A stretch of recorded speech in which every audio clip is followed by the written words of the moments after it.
Żgur li kienu xhur impenjattivi, però xhur ta' sodisfazzjon.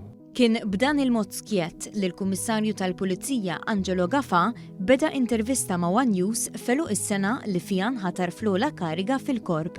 Is-Sur Gafà qal li f'dawn l-aħħar 6 xhur sarraf l-enerġija tiegħu f'ħidma lejn il-viżjoni li l-Korp ikun fdat miċ-ċittadin. Fost l-oħrajn ġew solvuti 6 omiċidji, buħud involvew l-estradizzjoni ta' persuni minn barra l-pajjiż. Il-ħidma fis-settur tal-immigrazzjoni ma qatet xejn u ta' kuljum tresqu nies il-qorti b'akkużi ta' dokumenti folozz.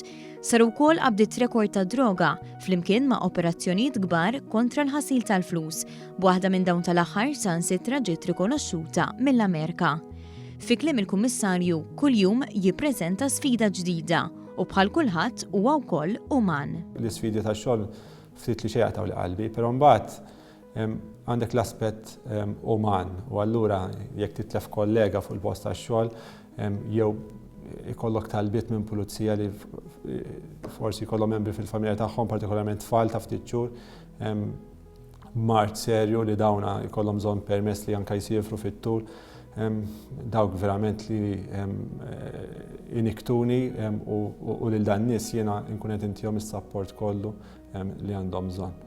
Fost il-ħidma li saret fl-aħħar xhur biex il-Korp ikun aktar viċin iċ-ċittadin ġie estis il-proġett tal-Pulizija fil-komunità u fix-xhur li ġejjin se jkompli jinfirex f'aktar lokalitajiet fosthom fil-Marsa, fil-Ħamrun, f'San Ġiljan u f'San Pawl il-Baħar.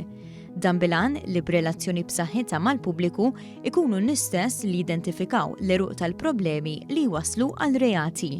Meta il-pubbliku iġibu on board, ir-riżultat ikun ħafna ikbar għaliex il-ħidma tagħna tista' tkun waħda effettiva jekk nagħmluha mal-pubbliku u allura iva fix-xhur li ġejjin aħna ser inkunu qegħdin nestendu dan il-kunċett ta' community policing inkluż fil-lokalitajiet li indikajt li inti. Xi ħaġa li wieħed is-Sur Gafà sa mill-ewwel jum tiegħu bħala kummissarju kienet komunikazzjoni akbar mal-midja. 6 xhur wara, Angelo Gafà jgħid li l-Korp tal-Pulizija qed iħares lejn il-midja bħala lit il-leminija tiegħu. Kwalunkwe rondi li nagħmlu, kwalunkwe road checks li nagħmlu, qed iħallu l-effett tagħhom. Allura anke meta nikkomunikaw, mhux ġast qed nikkomunikaw x'nagħmlu imma wkoll ir-riżultat tiegħu. Huma n-nies li jagħmlu l-Korp u biex il-ħidma tkun effettiva, l-uffiċjali jridu jkunu motivati u jkollhom l-għodda neċessarja biex jaħdmu. Fl-ewwel ġimgħat se nkunu fost oħrajn qegħdin invaraw flotta ġdida pereżempju għal Rapid Intervention Unit. Dawn huma pulizija li 24 sija kuljum qegħdin barra fit-toroq. Ġeneralment huma il-first responders meta jinqala inċident.